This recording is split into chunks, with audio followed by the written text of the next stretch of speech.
Good morning, everybody. Welcome to this Monday morning edition of Sports Shorts Daily. Ronnie Rantz, Tommy Krysan with you. Hope everybody had a great weekend and stay warm this morning. It's going to just be a little Arctic blast, but it'll be out of here. It'll be 76 by Thursday. TK joining us over at Court Street Cafe in Port Allen, just across the Mississippi River Bridge from downtown Baton Rouge. Court Street Cafe, the place to be for breakfast and lunch. All right, TK, this past weekend, a couple of things happened. Let's start with LSU athletics first. LSU's men and women had a sweep down in New Orleans at the Smoothie King Center. LSU's women took on Kim Mulkey's old team, the Louisiana Lady Texters. They did not cover. I think it was a 40-something point spread. They didn't cover. They won by 26, I believe. But they looked, much better. Kind of the last quarter and a half, kind of pulled away from. It was I think a 9-point lead or something like that early on in the third quarter. They ended up winning by, like I said, 26. Took care of business. And then the men took on a very good SMU basketball team, a team that's been ranked at some point this season. They aren't any longer, but I think they were 9-1 going into that game. And LSU's men ran away and hit with it. They won by double digits, had 3 players with a double-double. And I don't know where this LSU men's basketball team came from because, against the only good team they played this year, Texas Tech, previously on the road, they got blown away in that game. But in this one against a good SMU team that's expected to do some things in the Big 12, they handled business and looked really good. Yeah, they really did. They looked good on both ends of the floor. Transition game. I don't think I heard if Matt McMahon said this, but it has to be the best 40-minute game they played all year. Oh yeah. And again, a quality opponent. This was not playing against the air. I saw a good bit of that game, and LSU really looked good. I mean, they hustled. I mean, all the little things that add up to the big things. And it was a nice win. They don't play again until Friday when they host Southeastern, so that should be another win. But good for LSU basketball for the men and the women. The women are still undefeated. The men are, obviously rolling. The only thing that I see about the men, and again, SMU had a 7'2" player from Turkey, and he did some good things. And caused them some problems. When he went out, SMU was not very big. LSU is not very big. And so I'm curious, how the Tigers will do rebounding and in the lane and that sort of thing. But they rotationally, that sometimes you get a team that might only be 5 or 6 players deep. To me, this is a team that easily is 8 or 9 players deep, and that's good. Bodes well for them. And look, I would assume, we all assume, don't think that McMahon needs to make the NCAA tournament in order to keep his job. I mean, that's sort of the word on the street now. After buying out Brian Kelly and after paying for Lane Kiffin and all the things, maybe that'll change. Maybe they're like, what? Let's focus on let's buy one more year with basketball so that we don't have to pay out monies and stuff like that. Maybe they try to buy one more year if they get close. Maybe make the NIT or something that can maybe make it a little bit of a decision. But I definitely, they have to make the postseason, and in order to make the postseason in the SEC, you got to win 9 games, Tommy. You got to win 9 games minimally to get in there. And so, because they did not play a very tough non-conference schedule, so you don't have any real. I mean, this SMU win's the biggest win they've had of the year, so there's nothing that's marquee outside the conference. So you need to win at least 9 minimally, and I don't know that's going to happen. I have them winning 7. Again, hope I'm wrong. Speaking of winning, give us a little basketball update on your Pelicans bet that all of a sudden they've won back-to-back, and I didn't think they would ever do that this year. Well, it's the first time they won 2 in a row to beat the Bulls in Chicago, so that's, I guess, good. Bulls aren't a great team, but the Pelicans are now 5-22. I am 11-16 in my jaunt with the Pelicans. Not going well. I'm going to stick with it for now. I'm not saying I won't scrap it a month from now, but I'm gonna stick with it now. And the Pelicans don't play again until Thursday night when they host a good Houston Rocket team. So maybe I can get back on the W side with that one. But Pelicans win 2 in a row. That's a good thing, I guess, and we'll see. All right. Speaking of teams winning two in a row that you didn't think would happen, the New Orleans Saints go ahead and pull out a victory from the jaws of defeat. They're down 17-7 in the second half. Everything's looking good for Ronnie Rantz's bet. And then all of a sudden, really for the third week in a row, you go back to the Miami game. They really should have won that game. If, in theory, maybe they hang on to win, maybe they don't. But their star receiver drops a ball with a minute to go in the end zone on a long pass, and they could have caught it, at least taken a lead, and then seen what their defense could have done. And last week, of course, they go win against, on the road at Baker Mayfield in the rain, and then they come home, take on a hot Panthers team who's got everything to play for. They win that game. They're in the lead in the division by a game over the Bucks. Oh, by the way, Tampa Bay and Carolina play two of the next three against each other. So at least the Saints set up a good TV, a matchup, because now both teams are 7-7, and it's going to be, a sprint to the end. But hey, credit the Saints. Tyler Shuck, is the real deal. The Saints played nice defense when they needed to. The Irish kicker Smith, came through the 47-yarder to win it. Incredible. So here's what the Saints are now, Tommy. They're picking 7th overall thanks to that win. They've now moved up to where now their draft pick is 7th. Here's what they're going to do. They're going to win 2 more games at least. They're going to get to 6 wins because they're going to beat the Jets and they're going to beat the Titans on the road. And they're going to pick 13th overall. And hey, great job, Saints. You finished strong. Now we're going to get the 3rd best left tackle or 4th best left tackle in the draft instead of the first one and being the 3rd pick overall, whatever. Because, of course, it makes no difference whether you have 3 wins or 6 wins. But the Saints are going to, go in there and they're going to, finish strong enough against the worst teams in the league so that, that they don't go blow up this thing. And they believe that, some of these guys have more tread on the tire, even though they're 100 years old. And they're going to, come in tomorrow next year with false hope, and they're going to win 6-7 games again. But anyway, thanks a lot for burning me. And, just so happened the schedule has worked out perfectly, and the Saints are playing some terrible teams down the stretch, and the NFC South once again is trash. But who do you think is going to come out of this thing, Tommy, between Tampa Bay? Now that you've seen the Saints play Tampa Bay and Carolina, you got Tampa Bay, Carolina. Who do you think is going to win the division because they play twice in the next 3 games? I'm going to stick with Tampa Bay, figuring out they'll figure out a way to get it done a little better. And if Mayfield can play better than Bryce Young, then I'm going to go with him. But, Tyler Shuck looked good for the Saints yesterday. He took some shots, took some hits, used his legs a little bit. Olave had a great second half compared to the first half. And, hey, they won the game. Bailey looked good, made some tough catches over the middle.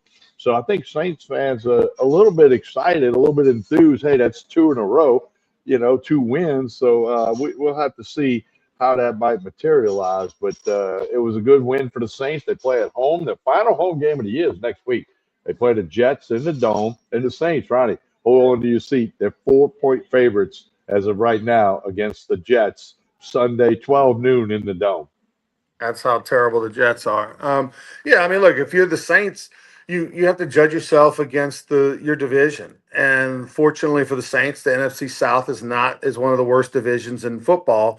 And when your top two teams in your 4-team division are 500, that bodes well for even next year, right? Is Baker Mayfield? I think we know what Baker Mayfield is. I think we know what Bryce Young, what Bryce Young is. I mean, they're not going to get tremendously better. I think Bryce Young made a step up this year in his decision making and leadership, and his 3rd year, I think, in the league or something like that. Baker Mayfield's already been a comeback player in the league. He's kind of plateaued at what he is. He's a good, solid quarterback. I would take Baker Mayfield in a heartbeat if I was the Saints, but they're not so elite that the bar is so high you can't get there with Tyler Shuck. And I think right now Tyler Shuck is playing good, solid, remedial quarterback. He's probably got 2 options, and it's not their run, and he's taking care of the ball for the most part.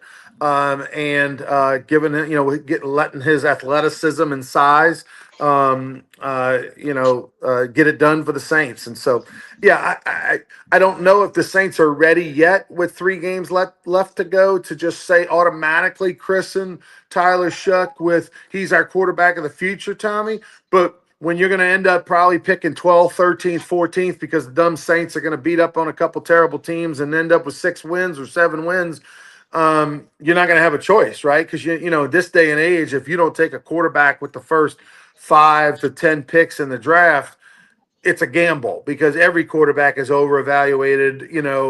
Guys that used to be second and third round picks or first round picks because quarterbacks are so valuable. Everybody's just taking them, throwing against the wall and hoping to hit the home run. And so I don't think the Saints are going to waste a first round pick if they've got Tyler Shuck who led them to 6-7 wins, which is what it's looking like he's on the verge of doing. They're gonna go ahead and stick with him and go with Shuck and Rattler probably as they're with Taysom Hill, potentially is in that mix as a third string quarterback, and that's how they'll roll. Well, and the key for the next 3 games will be how does Tyler Shuck perform? Can he remain consistent? Can he still do it with his arms and his legs? I don't know if Kamara might come back going forward, but the running backs they had ran hard. So I think a key thing is what will Shuck do in the next 3 games? As of today, he looks like the guy. But let's see how he can do as we go forward. Speaking of quarterbacks and going forward, huge news: Patrick Mahomes tears his ACL and maybe some other things in his knee. He is out for the rest of the year. The Chiefs, amazingly, with 3 games left to go, the Chiefs are already eliminated from the playoffs. It's a strange world this year when you got the Bears, one of the best teams in the league, and the Broncos are the one of the best teams in the league. Patriots are one of the best teams in the league. This isn't 20 years ago. This is 2025. Those were names that you didn't expect to be up at the top, going into the season. But and the Chiefs are out of it, and so all of a sudden, this dynasty in Kansas City has got a lot of question marks going into this offseason. Has Kelsey come back? Because he's getting old and, doesn't need to play for the money anymore. And if his boy is all banged up and has major knee surgery and Mahomes isn't healthy until August of next year or September, does he want to stick around for that? And what does that look like? What does the new Patrick Mahomes look like? Is he able to run around and escape pressure and do all the magical things he used to do now that he's coming off a major knee surgery? So a lot of question marks in Kansas City. It sort of, Tommy, feels like the end of an era. It does. And they did have other injuries during the year. Running back, a couple offensive linemen got banged up. But, Ronnie, I thought about this last night when I read that it was an ACL. And I saw the video, and it didn't look good. It didn't look like a sprained knee, the way that knee buckled inward. But I wouldn't be surprised if Mahomes just retires. Does he have anything else to prove? I don't think so. Is he a Hall of Famer? Yes.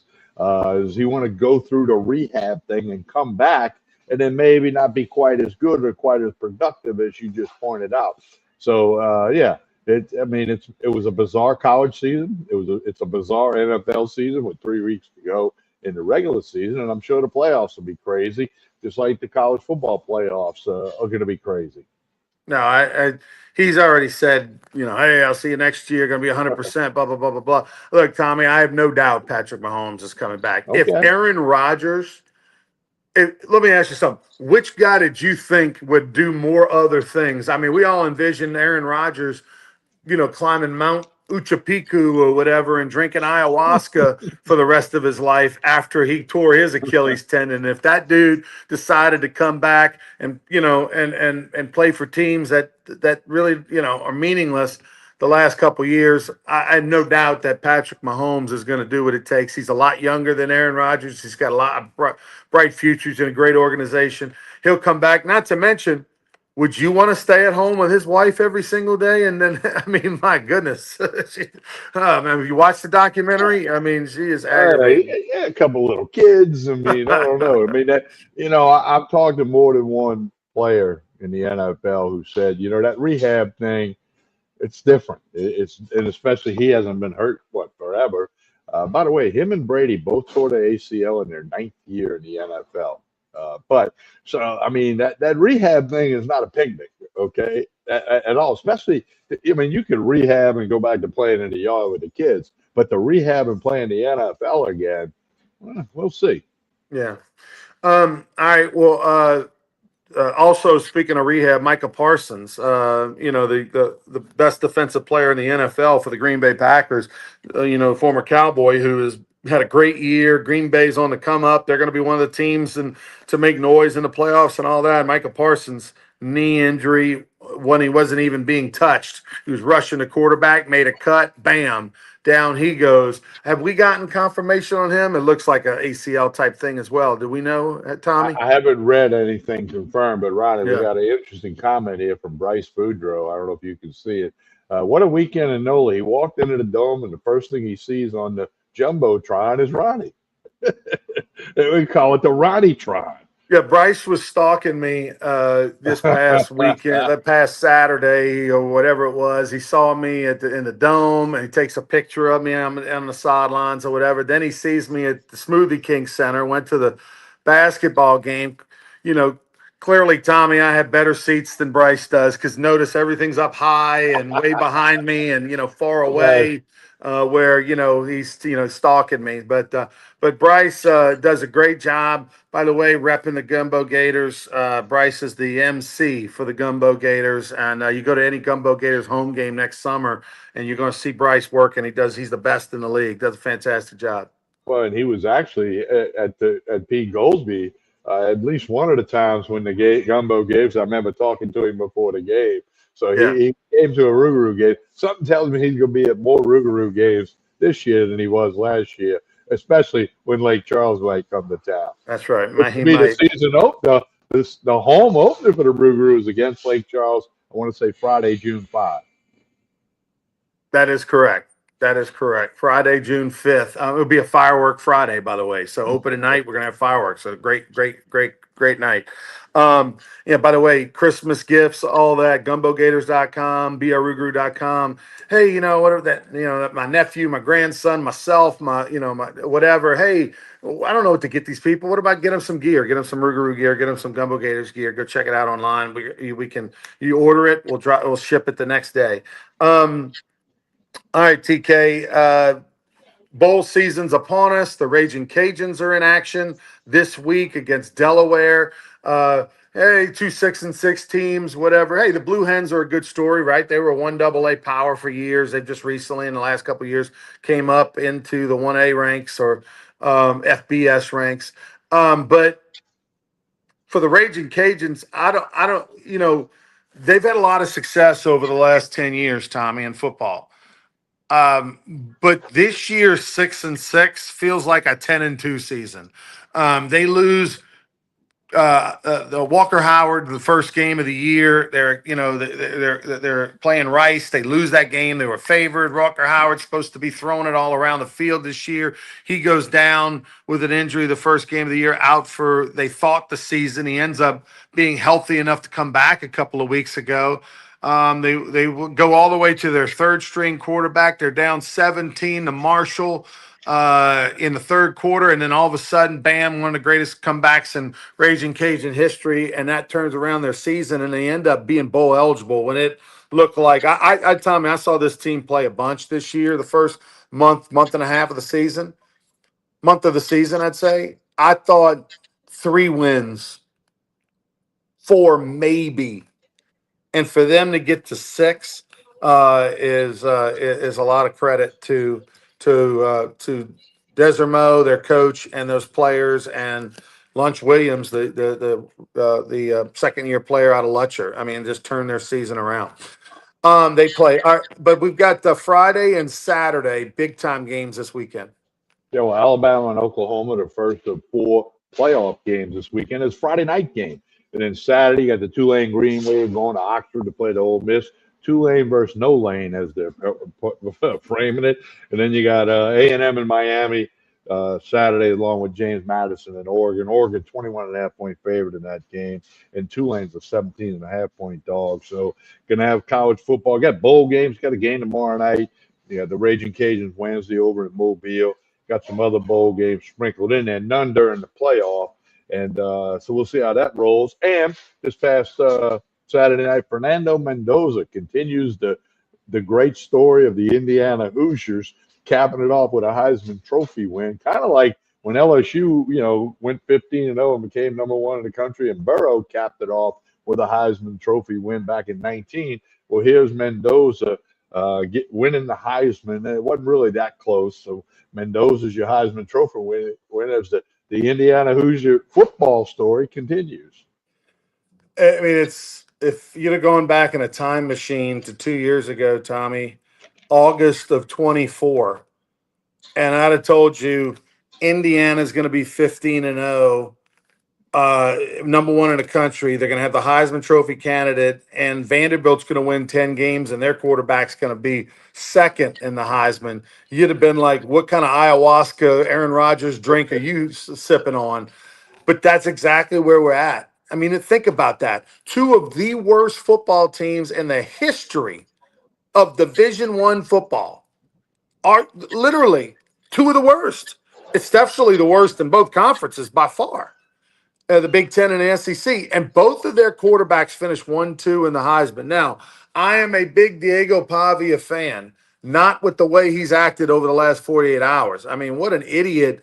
What a bad sportsmanship. I know some of it's a little bit of a shtick. He's kind of that WrestleMania kind of guy. Some of it's for show, but it's too disrespectful. I mean, it's one thing you want to go party with your boys and wear gold chains and mock turtlenecks and be silly and talk a lot of smack. It's another. I mean, once the guy wins the Heisman Trophy, you just say, "Hey, congratulations to Mendoza," and that's it.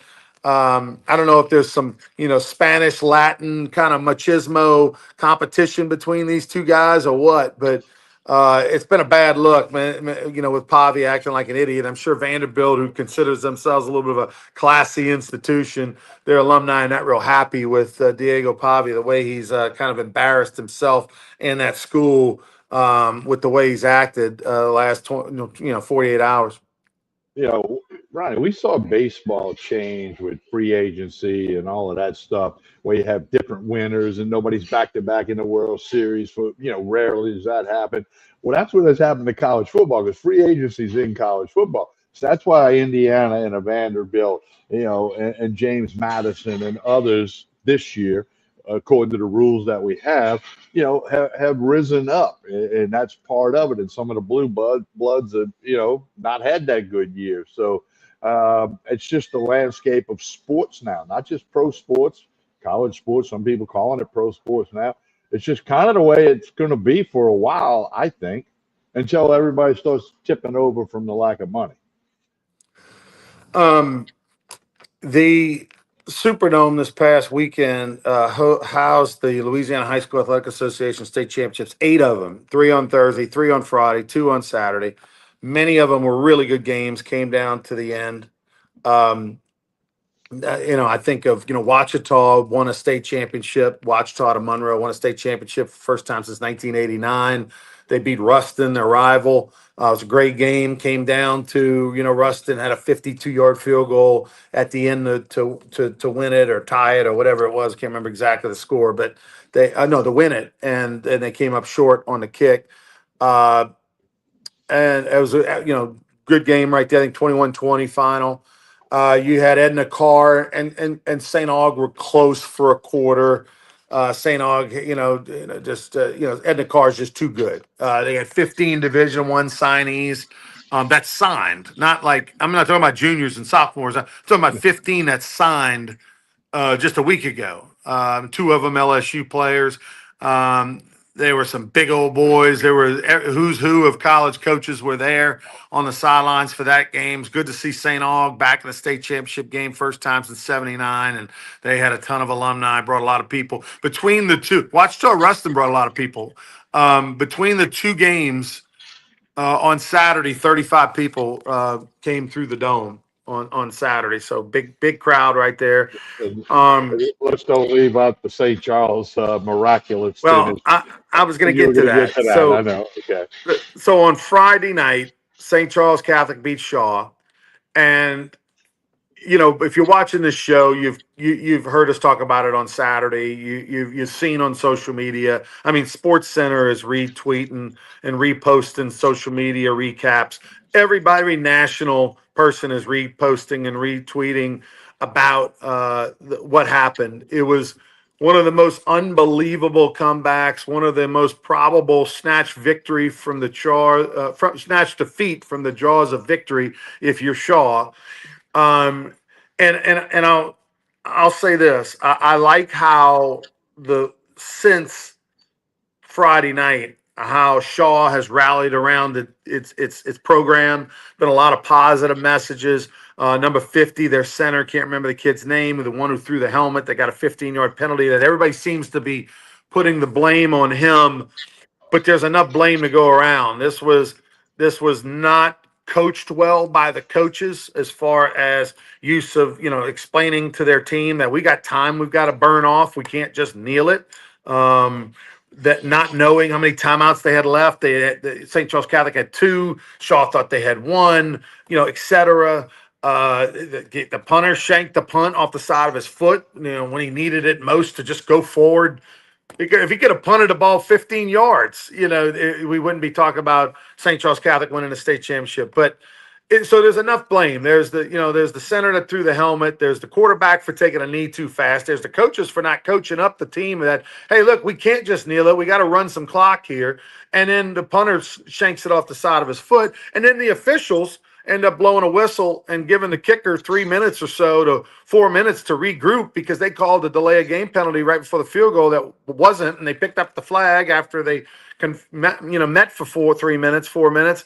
That allowed the kicker's heartbeat to calm down and to prep and mentally prepare and all that. Remember, this kid had just missed an extra point 5 minutes earlier, and he's on the sidelines. They have no kick in net. They broke that down. He's probably crying, and then all of a sudden, bam, he's in there to kick the game-winning field goal on 3rd down with no timeouts. And then they give him a timeout, and he's able to regroup for 3 or 4 minutes. So there's a little bit of something to go around for everybody, Tommy. But at the end of the day, it is going to be one of the more viral things you're going to see probably in the month of December because it's not finishing going around the planet. People are going to be sharing and learning about this story over the next couple of weeks. It's one of the greatest moments in St. Charles Catholic history, and unfortunately, it's probably the worst moment in Shaw football history. Yeah, it was unbelievable the way that went. Give St. Charles a credit, and it goes back to what Yogi Berra said: the game's not over till it's over. And if it's 21-0, yeah, it's over. But it wasn't 21-0, so it's just a lot of people are going to learn a lot of lessons from that game on both sidelines, and all the other teams around the state are going to look at that, and there's going to be some teaching moments, whether it's during the spring or the fall camp. There's a lot to learn from what happened in that game off of both sidelines. And congratulations, by the way, to Neil Weiner and Dunham. We have a personal relationship with Neil. His dad, Dale Weiner, was inducted into Louisiana Sports Hall of Fame last summer. Neil, who I've known since his days at Catholic Point Capee, where he had a couple of undefeated seasons, and then he went to Zachary and really rebuilt that program and handed it off to David Brewerton, who's taken it to another level, and then went over to Dunham and has made Dunham super relevant every year. They're a good team. Every year they have the Dome as a target, and for them to finally get that state championship, Neil to finally get that state championship the first time in his career, winning it. Happy for him, and Baton Rouge area is definitely happy for him. Navy beat Army. I know you and I both like that. I'm a Navy guy. They did not cover, by the way. Army did cover. President Trump did the coin toss. Got a giant ovation. Tell us about Court Street Cafe on the way out, TK. Well, breakfast, lunch, dinner, 7 days a week. Saturday night is steak night, as we know. The Sunday brunch is really, really good. Court Street Cafe, Jason and the staff do a super job. Right here in Port Allen. Connect with them on Facebook and Instagram. Keep up with lunch specials. Today's red beans and rice, obviously. Dinner specials, dinner of the week, drink specials, other things going on during the holidays. So Court Street Cafe in Port Allen. On behalf of Ronnie Rantz, I'm Tommy Krysan. Next episode of Sports Shows Daily, Wednesday morning, 9 o'clock. We'll see you then.